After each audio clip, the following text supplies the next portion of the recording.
सावन महीने की शुक्ल पक्ष की तृतीया तिथि को हरियाली तीज का व्रत पर्व मनाया जाता है।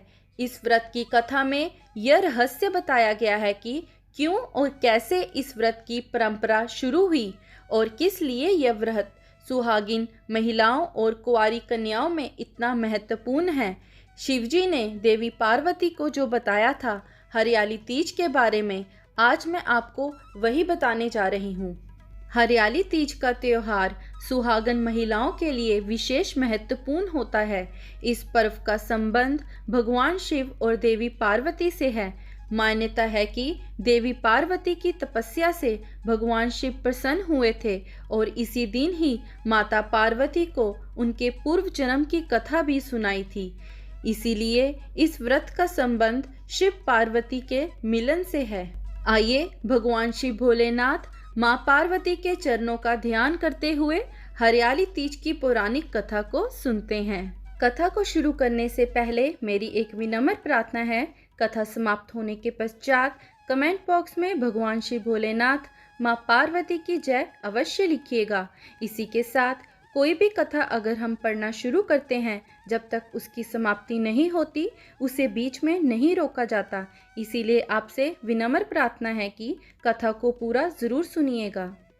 हरियाली तीज से जुड़ी एक कथा बहुत प्रचलित है। एक समय की बात है, माता पार्वती अपने पूर्व जन्म के बारे में याद करना चाहती थी, लेकिन उन्हें कुछ याद नहीं आ रहा था। ऐसे में भोलेनाथ देवी पार्वती से कहते हैं कि हे पार्वती, तुमने मुझे प्राप्त करने के लिए 107 बार जन्म लिया था, लेकिन तुम मुझे पति रूप में ना पा सकी। लेकिन 108वें जन्म में तुमने पर्वतराज हिमालय के घर जन्म लिया और मुझे वर रूप में प्राप्त करने के लिए घोर तपस्या की। भगवान शिव कहते हैं कि हे पार्वती, तुमने अन्न जल का त्याग कर पत्ते खाए और सर्दी गर्मी एवं बरसात में हजारों कष्टों को सहकर भी अपने व्रत में लीन रही। तुम्हारे कष्टों को देखकर तुम्हारे पिताजी बहुत दुखी थे। तब नारद मुनि तुम्हारे घर पधारे और कहा कि मुझे भगवान विष्णु ने भेजा है।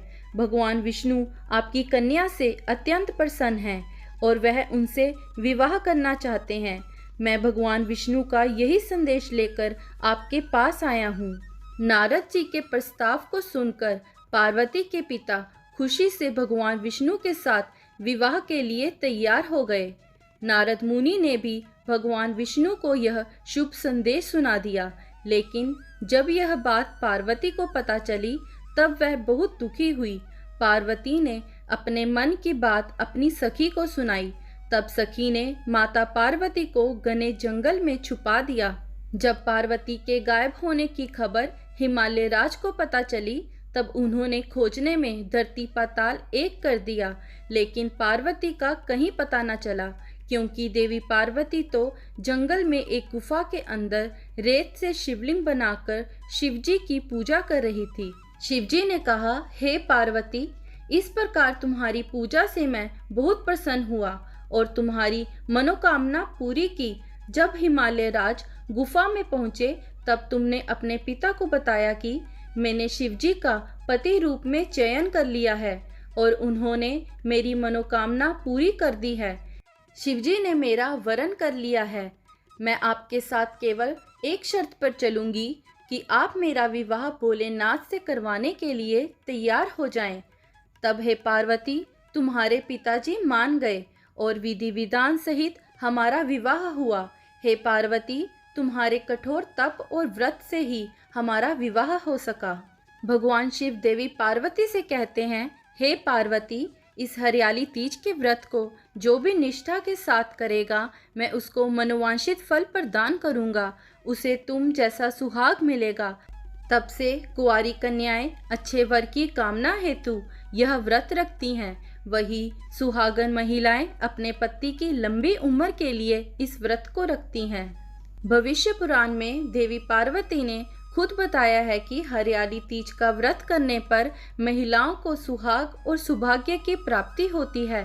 सावन महीने में तृतीय तिथि के दिन कई वर्षों की कठिन तपस्या के बाद देवी पार्वती ने भगवान शिव को पति रूप में पाने का वरदान प्राप्त किया था। इसीलिए इस व्रत का बड़ा ही महत्व है। आइए सभी मिलकर बोलिए, भगवान शिव भोलेनाथ माँ पार्वती की जय। आप सबका दिन शुभ रहे। धन्यवाद।